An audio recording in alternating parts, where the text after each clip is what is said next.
जहां शांति होती है, जहां श्रद्धा होती है, वहीं गणेश का वास होता है। हर युग में, हर महान कार्य के पीछे उनकी मौन उपस्थिति रही है। महाभारत केवल शब्दों का संग्रह नहीं था, यह स्मृति थी, युगों की, धर्म की और मानव जीवन की। यह ग्रंथ इतना विशाल था कि शब्द भी सीमाएं तोड़ते प्रतीत होते थे। इसमें राजाओं की कथाएं थीं, ऋषियों का ज्ञान था और मानव जीवन का संपूर्ण दर्शन था। इसी वन आश्रम में तप और साधना के बीच बैठे थे महर्षि वेदव्यास। वे केवल कथाकार नहीं थे, वे युगों के दृष्टा थे। इतना विशाल ज्ञान, इतने अनगिनत श्लोक, पर प्रश्न एक ही था, इसे लिखेगा कौन? मानव प्रयास करता है, पर हर सीमा को पार कर पाना उसके वश में नहीं होता। यह कार्य किसी साधारण लेखनी के लिए नहीं था। जब मानव की शक्ति अपनी सीमा पर पहुंचती है, तब वह श्रद्धा की ओर दृष्टि उठाता है। वेदव्यास ने अपने चित्त को स्थिर किया। जब मन मौन होता है, तभी ईश्वर की वाणी सुनी जाती है, और तभी साधना के उस मौन में दिव्यता ने प्रवेश किया। ऐसा प्रकाश जो आंखों से नहीं, आत्मा से देखा जाता है। उस प्रकाश के मध्य से न कोई प्रदर्शन, केवल करुणा और प्रपात हुई।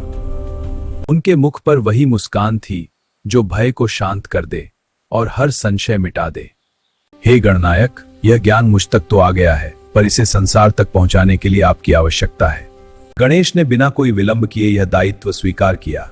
जहां उद्देश्य पवित्र हुआ, सहायता स्वयं चलकर आती है। पर हर महान कार्य एक अनुशासन मांगता है। गणेश ने अपनी शर्त स्पष्ट रूप से रखी। गणेश ने स्पष्ट कहा, श्लोकों का प्रवाह बिना रुके निरंतर होना चाहिए। यह लेखन गति का नहीं, अनुशासन का कार्य था। वेदव्यास ने यह शर्त शांति से सुनी।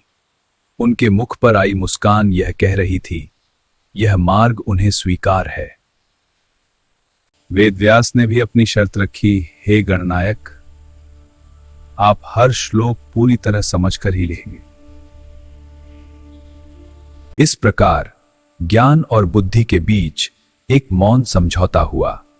दोनों ने एक दूसरे की शर्तें स्वीकार कर लीं, और इसी क्षण से आरंभ हुआ महाभारत का लेखन। शब्दों ने आकार लेना शुरू किया और इतिहास कागज पर उतरने लगा। ज्ञान अब प्रवाह बन चुका था। श्लोक एक एक कर आकार ले रहे थे और महाभारत निरंतर आगे बढ़ रही थी। वेदव्यास जानबूझकर गूढ़ श्लोक बोलते थे ताकि हर शब्द केवल लिखा न जाए, बल्कि पूरी तरह समझा जाए। गणेश हर श्लोक को केवल सुनते नहीं थे, वे उसे समझते थे, आत्मसात करते थे, और तभी लेखनी आगे बढ़ती थी।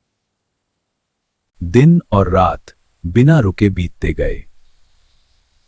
लेखन चलता रहा और समय स्वयं इस कार्य का साक्षी बन गया। एक क्षण के लिए लेखनी रुक गई। साधन टूट सकता है, पर संकल्प नहीं।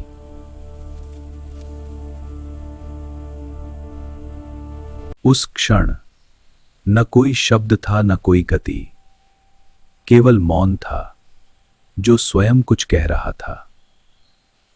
विघ्न आया पर संकल्प अडिग रहा। गणेश जानते थे यह कार्य किसी भी साधन से बड़ा है। जब साधन टूट जाए, तब संकल्प स्वयं साधन बन जाता है। गणेश ने अपने दांत को लेखनी बना लिया। लेखनी बदल गई, पर लेखन नहीं रुका। एक दंत गणेश के हाथों में ज्ञान की धारा फिर से बह चली। यही कारण है कि वे कहलाए एक दंत। जहां उद्देश्य महान हो, वहां त्याग स्वाभाविक बन जाता है। लेखन अपने अंतिम चरण में पहुंच चुका था। श्लोक पूरे हो रहे थे और महाभारत पूर्णता की ओर बढ़ रही थी।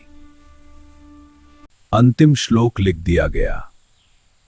शब्द पूरे हुए और एक युगांतकारी ग्रंथ पूर्ण हो गया। लेखन थम गया और मौन छा गया।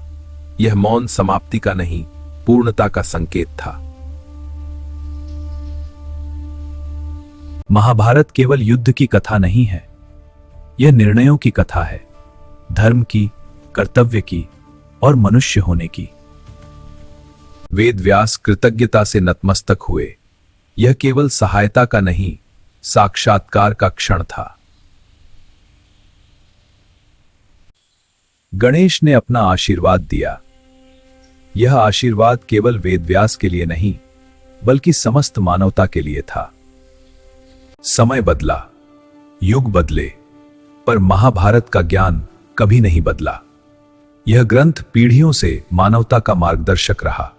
जहां ज्ञान है वहां गणेश है, और जहां गणेश है वहां मार्ग स्वयं प्रकट हो जाता है। ओम गण गणपतये नमः।